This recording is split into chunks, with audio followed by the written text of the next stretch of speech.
Yes, everyone, welcome back to the channel. Stephen Howson, 5 things we learned watching England and Senegal last night. Right, first up, Bellingham is the boss. Very, very impressed with Jude Bellingham. For the second time this tournament, actually, I think he had pretty average performances, not bad ones, but not great ones either, in the USA game and the Wales game.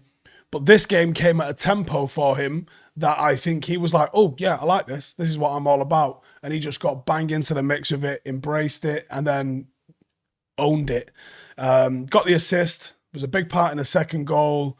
He looked like a man amongst boys when he was the boy that was playing amongst men. It's honestly it's a joke what he's doing at 19 years of age. He was on a front foot. He was front footal. He was electric, and I think if it wasn't for him in midfield, England could have probably struggled to get anything out of that game. I think. I mean, it ended up that Senegal actually ended up having more shots than England did. Harry Kane ends his goal drought. I've actually been really impressed with Harry Kane's performances during the World Cup, despite him not scoring. I think his playmaking's been really good. He's now 1 goal away from Rooney's all-time England goal-scoring record, which is not to be sniffed at. He's surpassed Thierry Henry's international goals, again, not to be sniffed at.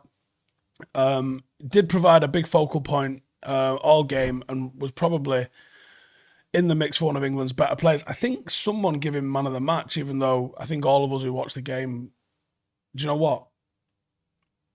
Did they not give it Bellingham because of his age, maybe? Is that a possibility?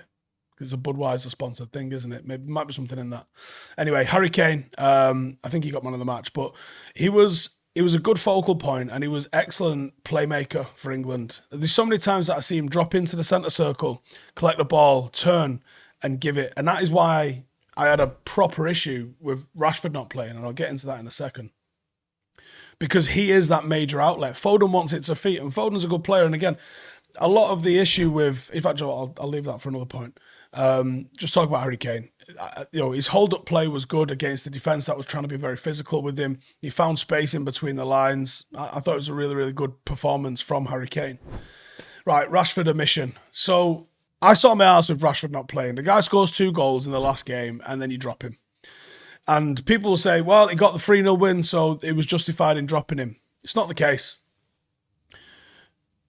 If he plays him against France and he has a worldie because he's rested him, then okay, you'll hold your hands up and you say, right, he got that one right in that instance. But for me, I think Southgate is getting the results without getting the performances. The performances are not complete performances. And people will go, well, you can only repeat what's put in front of you. And that's such pathetic level analysis.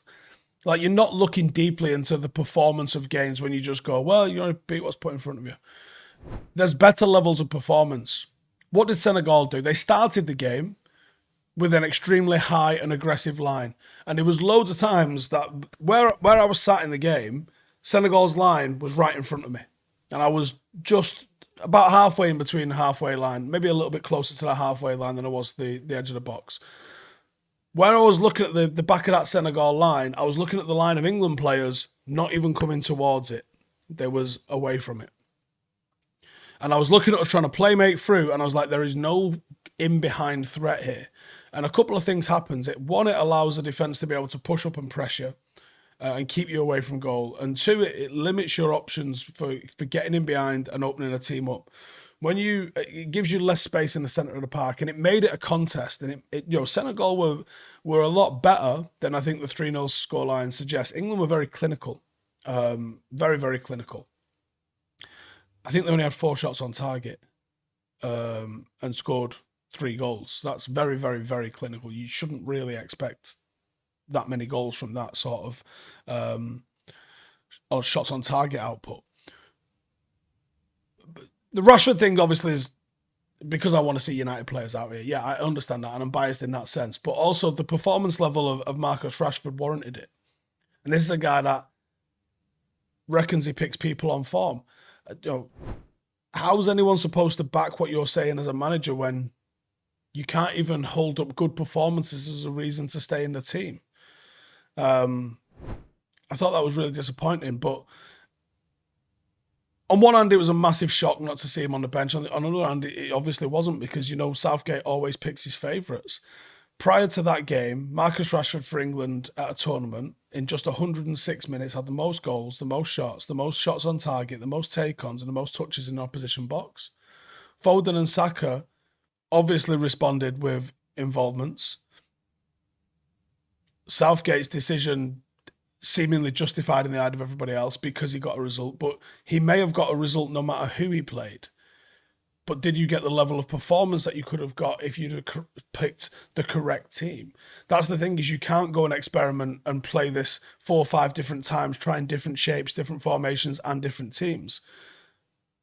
I'll hold my hands up to a certain degree and say, look, yeah, you got through and that's all you're here to do. But I firmly believe results follow performances.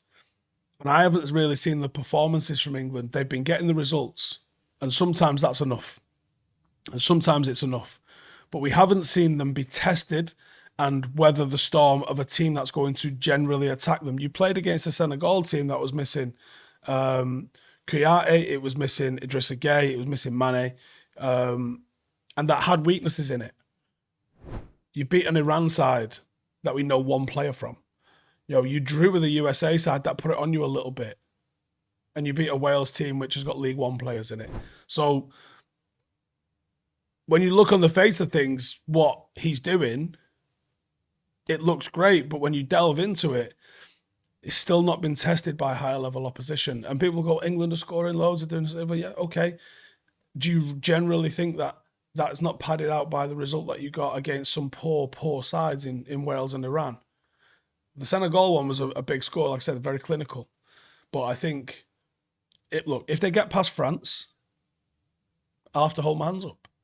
I just don't see them getting past France.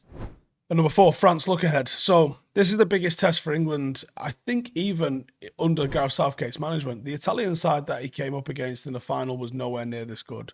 Croatia was nowhere near this good. This is a serious test, and England are going to have to be at their best. Getting past France will put England in genuine consideration to go and win the thing. It'll have to. It's shaping up as possibly the biggest England game in, it's got to be 15, 20 years, I think, since a game of this sort of magnitude. France got superstars all over the pitch. It is a tough one to call. I think France will edge it. I don't think it'll be a whitewash either way. Someone's going to have to have an absolute mare for it to end up being a whitewash either way.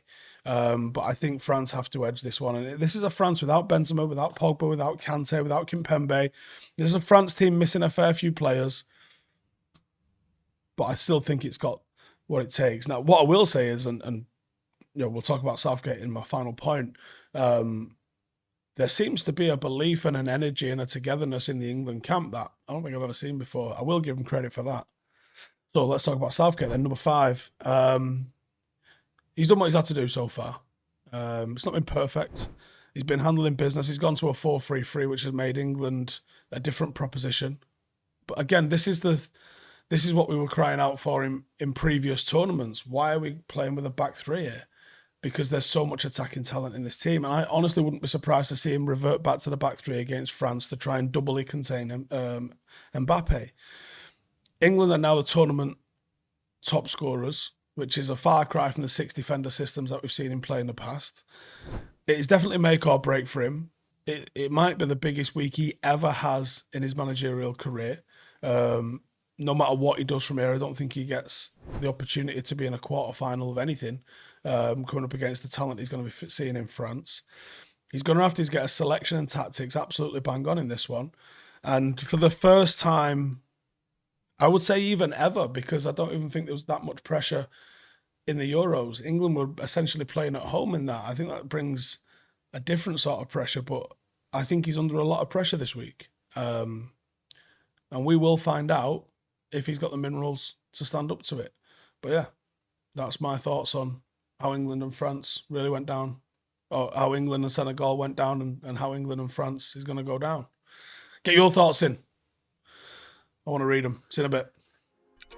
Hey, thank you for watching the video. If you are new around these parts, then don't forget to subscribe. My channel is proudly supported by my community on Patreon. If you'd like to get a little bit of extra content, a Discord group, meetups, 5-a-side games, weekly podcasts, behind the scenes, and even an occasional bit of transfer news as and when I get it, then for the price of a pint, you can show your appreciation for the content that we make and get some goodies for doing so as well. Check the link in the description or click the button right here. You'll also find all of my socials here too if you want to follow me on any of those platforms. Nice one.